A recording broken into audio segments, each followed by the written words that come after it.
I don't have to tell you how scared I was when I saw it. Like, scared shitless.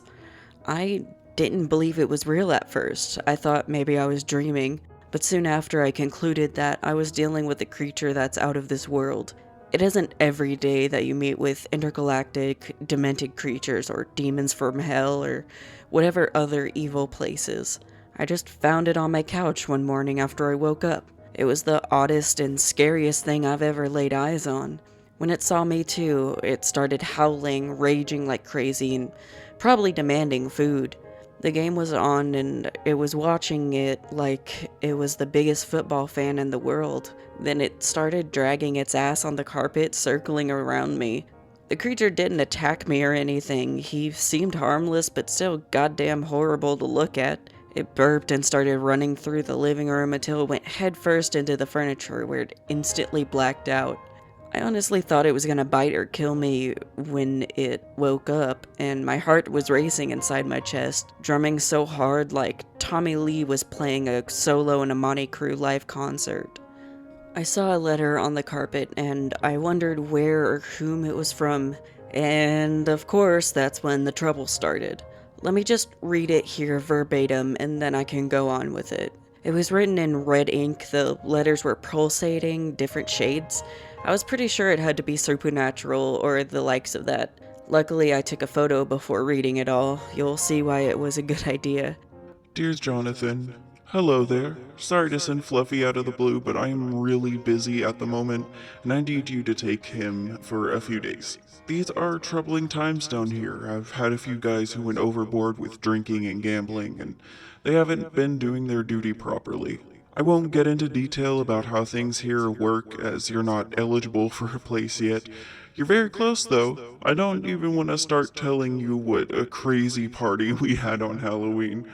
We had stripping demon hookers, we smoked DMT, drank whiskey like that was 1,000 years old, brewed right down here with our special recipe. Good times. I left one bottle in the fridge for you as well. Just be careful with drinking too much or you'll go insane. It kinda burns your throat like really bad, and if you do shots, you'll be able to breathe flames. No, not really. Joking, duh. I like bringing the lulz, if you know what I'm saying. Seriously though, don't drink too much in a single day. If you'll have just a single on the rocks, you should be fine. If you actually do get drunk on it and see dancing devils, just ignore them. They're not real. Or are they? LOL JK gosh dang.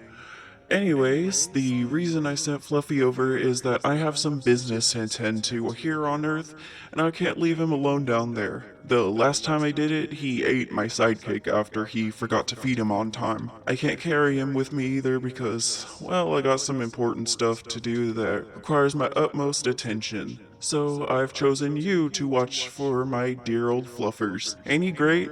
Did he get to run headfirst into the furniture by now? He does that when he's in a new environment. Speaking of, you have to feed him every Wednesday at 12 p.m. sharp. Not a minute earlier, not a minute later.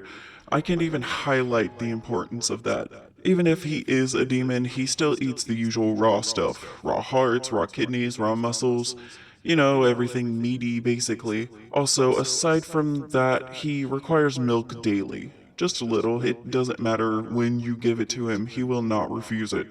Just make sure it's not too much, otherwise he'll start barking and howling like crazy, and your neighbors will hear him, and you do not want that to happen. No bueno. He does like strawberries from time to time, but I recommend giving those only on Friday mornings and only in moderation, like 2 or 3 of them, because he has a tendency of getting bloated and he'll start shitting all over your house.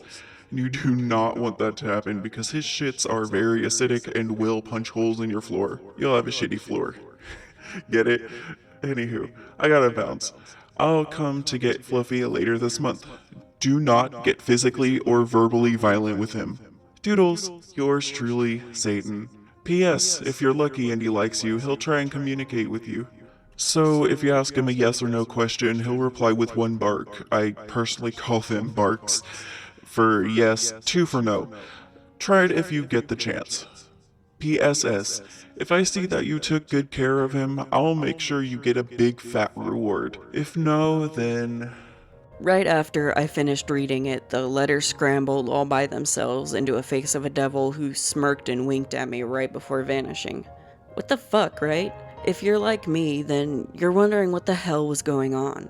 I just experienced two supernatural events in less than 5 minutes, and I didn't even think that there was a word in the dictionary to describe how scared I was. The tag on his collar was in the shape of a pink heart with the name Fluffy written on it, so I knew he didn't lie in the letter, but Fluffy? There was a huge discrepancy between the name and the actual way the creature looked like. Anyway, let me tell you a bit about Fluffy. God, I can't even say his name without my heart starting to rise up in my throat when I think I had to monster sit the devil's pet. The creature was approximately 3 feet tall. It had purple fur all over its body and 2 crimson tusks, one longer than the other. Its eyes were a bright hue of glowing pink, and it had 3 legs and 4 arms. The arms had little claws on them, probably so that it could grab its food better. I still couldn't believe it, but I was sure it was real. I had to do what he said in the letter, and I had to take care of it. I found myself in a situation in which I'd never thought I'd be. I decided to call it a him, just like Satan wrote in his letter. Maybe that'd help. Fluffy was waking up, and I approached him. He was a bit scared, I could sense it, and when I tried to pet him on the head, he hissed at me. And that's when I noticed his dark orange tail that ended in an arrowhead tip. Classic demon stuff, right? I let out a whoa and saw his pink eyes and tail both light up in flames. The light was flickering while he focused on studying me and my moves. The tail was a colored, bright, flamey orange that seemed to contrast the dark hue pretty damn well. I wondered how I should call him. Here, Fluffy. Here, little demon. Add a monster. I don't know. Fluffy, want some milk? I asked. He started wagging his tail and ran towards my leg. Fortunately, the fire was gone and nothing burned. Does Satan give you milk in hell? I asked again and heard him bark, sorta. It wasn't your traditional bark, more like 1,000 barks that echoed in one. You know, like you could imagine a creature of hell doing one. Yeah, that's exactly how it sounded. I took a bowl and put some milk in it, and he started drinking with his 3 tongues and spikes started coming out from his back. That probably meant he liked it, I thought. I felt physically sick when I heard the sound of them erecting from under the flesh, and I started shivering with a fear that I'd never thought to experience ever in my life. I made his sleeping spot in the kitchen, and I tried to make it as comfortable and cozy as possible. After all, I didn't exactly know how to take care of a demon pet except for the instructions I was given. Of course, I had to call in sick at work that morning because you don't get the chance every day to monster sit Satan's pet. Time passed on and nothing significant happened on that Tuesday. Oh, luckily, I remembered I had to get his food for the next day. There was a butcher's shop nearby, so it was a real quick errand to run. I left him sleeping, and I wish that nothing bad would happen. I mean, if Satan would have him trained by now, right? I bought like 20 pounds of chicken hearts, beef steaks, sirloins, pork chops, and I put them all in the freezer to make his lunch next day. Then I heard my neighbor Gary blasting that stupid black metal shit and screaming vocals all over the original song like a goddamn lunatic. Hey, fucking asshole, mind turning that down? I'm trying to rest, I angrily yelled. Up yours, you pussy. This is real fucking music, not that pop shit you listen to, his wife Karen replied. Hey, fuck you both, you demented scumbags. I'm gonna call the cops if you don't turn that shit down, you hear me? I said, blood starting to boil inside my veins. 5 minutes later, the music stopped. Fucking Gary and Karen, what a lovely couple. I saw Fluffy standing behind me, growling. Sorry, little guy, I shouldn't have yelled. It's that they piss me off sometimes with that stupid musical vomit, I told him, but he didn't stop growling. I moved past him, but he was still standing there, motionless, just growling in their direction. I assured him that it's alright to come with me so I can give him some milk. He happily obliged. Night came and I took Fluffy to bed. Even though he seemed to listen to every word I said, there was still some sort of darkness in the way he looked at me. They say that the eyes are the windows to the soul, so maybe that's exactly what he was doing, trying to read my soul and see if I was fit to take care of him or not. Listen here, Fluffy. Your owner gave me strict rules and told me to be really careful about taking care of you, okay? So please don't start throwing tantrums in the middle of the night or become too curious about the neighborhood, okay? I told him, hoping that maybe he could understand. Still, I was trembling with fear. Then I remembered what Satan said at the end of the letter, 1 bark for yes, 2 for no. Do you understand? I asked him again, and I heard him bark once. We were starting to get along pretty good, and I went to bed for the night. Someone knocked on the front door. I got out of bed to see who could have been at that late hour in the night. Half asleep, I opened the door to see Gary, enraged with madness, drunk as a skunk, and high as a kite, holding a knife in his hand. You disrespected my woman, you piece of shit. No one talks to her like that. He said, his hands shaking.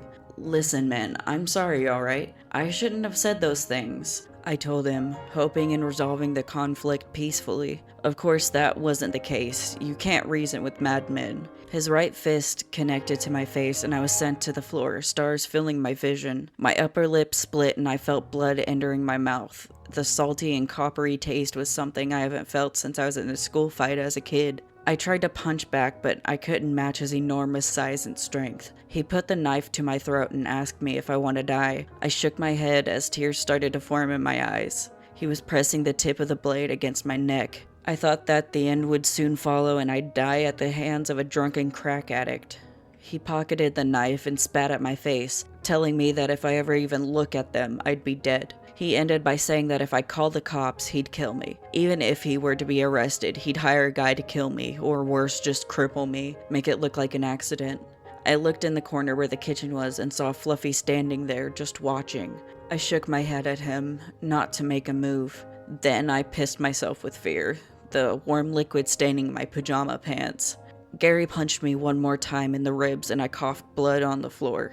You're fucking disgusting, you stupid fuck. He said right before leaving, slamming the door on his way out. I didn't want to call the cops right away because fear overtook all my other senses and the guy was batshit crazy. I mean, he could have come back any second and I never trusted a person as erratic as him. Besides, I had to deal with more important things like my split lip and pissed pants. I raised myself, patched my lip, and went to take a shower. I was in and out of sleep for a few hours when I suddenly jolted awake when I heard the front door slamming shut. Someone was trying to rob me. I had to deal with a demon, a murderous neighbor, and now a burglar. Or maybe it was Gary who changed his mind and wanted to finish me off for good. Shit, I thought. I didn't have anything to defend myself with, so I just took a pencil from my desk so I could stab the motherfucker in the eye if push came to shove. I checked the living room, nothing. I looked around, nothing. I went to the kitchen and turned on the lights. Fluffy was standing there with a human arm in his mouth while his tusks were dripping blood. I recognized Gary's tattoos on it before I stumbled and fell down on the floor. Fluffy was different. He was bigger in size, and now there were spikes all over him, and they dripped with blood too. He started wagging his tail and dropped the arm at my feet, barking at me to take it. Then he pushed it again with his tusks towards me. Oh no, Fluffy, what the hell did you do? I yelled. Big mistake, because his eyes and tail lit up again. Sorry for yelling, I didn't mean to, it's just... I'm scared, and you shouldn't have done that, I said. Then I saw Gary's head watching me from the corner of the room, his lifeless, dull eyes frozen with fear. I shrieked and fell on the floor again. Then from across the street, I heard Karen letting out a huge scream, one that woke up the whole neighborhood. I understood why Fluffy did that. He wanted to protect me from the bad neighbor, but he left me with a bad situation on my hands, so I had to think fast. Fluffy, is the rest of the body here in my house? I asked. He barked twice. Did you leave it in their house? I said while pointing to Gary and Karen's house. Woof. Well, at least we got that figured out. I was afraid he would have eaten parts of him and get me in double trouble. He wasn't allowed to eat anything except on Wednesday, remember? I told him to stay put. I got some trash bags for Gary's head and arm, and then stuffed them inside the freezer with the rest of the food. Figured, I don't know, maybe he'd eat them in a few hours. I then wiped the floor clean with bleach and made sure there wasn't any more blood in the house. Fluffy went to sleep like nothing happened. What a shit show. Then I heard the police sirens. As I watched through the window, I saw them pull up in front of my neighbor's house. I didn't even notice it was morning. I just stood on the side of my bed petrified, all kinds of scenarios going through my head. Jail for the rest of my life, death row, things like that. 11:30 in the morning. Time passed so fast while I stood there like a statue, still and unable to move, frozen with fear. I heard a knock on the front door. 2 police officers came to ask me questions. They wanted to know if I knew anything about Gary's killing. As soon as I started talking, Fluffy started barking. "Hey, Fluffy, keep it down, please. I'm trying to talk with these officers about the accident that happened last night. You understand?" He barked once. "I'm trying to save both of our asses here," I thought. His wife told us that you got into a fight yesterday, Mr. Turner. She said that you were pretty aggressive towards them. Mind telling us why? One of them asked. I looked at Agent Suck and Fuck over standing on my porch and wished that Fluffy would come and rip their heads off. I wasn't aggressive, officers. It's just sometimes they took that black metal music too seriously and forget that other people are living in the neighborhood. It was very loud and I was trying to get some rest, I told them, whimpering. More questions followed, and when I checked the clock, it said 11:51. "If that's all, officers," I said, trying to make them leave so I can feed the dog. Got somewhere to be, sport? Agent Suck asked me patronizingly. I shook my head and said that I just need to feed my dog. He's very hungry. Come on, Gary, let the man be. We'll be in touch, Mr. Turner. Thank you for your cooperation. Agent Fuck said. His name was Gary. I felt like I was in some sort of bad cosmic joke. What happened to your lip? Officer Sucker Gary asked me. Got your ass handed to you or something? I said that my dog accidentally scratched me while I was training him. It was no big deal.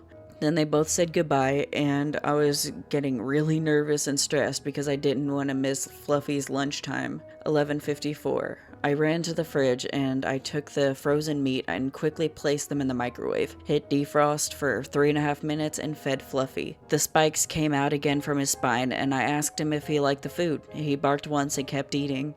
Then I heard a knock. It was Officer Gary again, this time alone. His voice tone was a little bit changed. I know you killed him, Jonathan.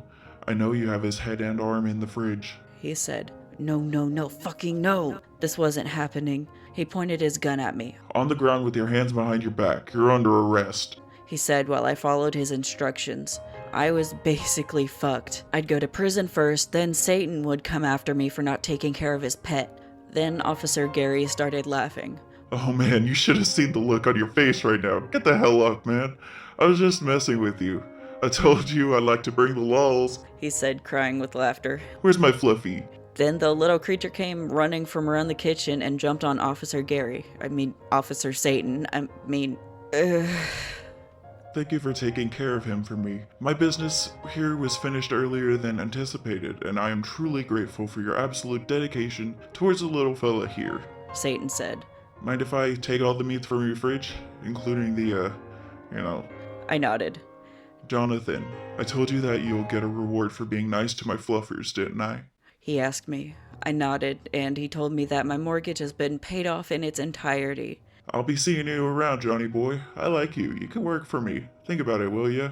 He said. Come on, Fluffy. To the Batmobile. He finished.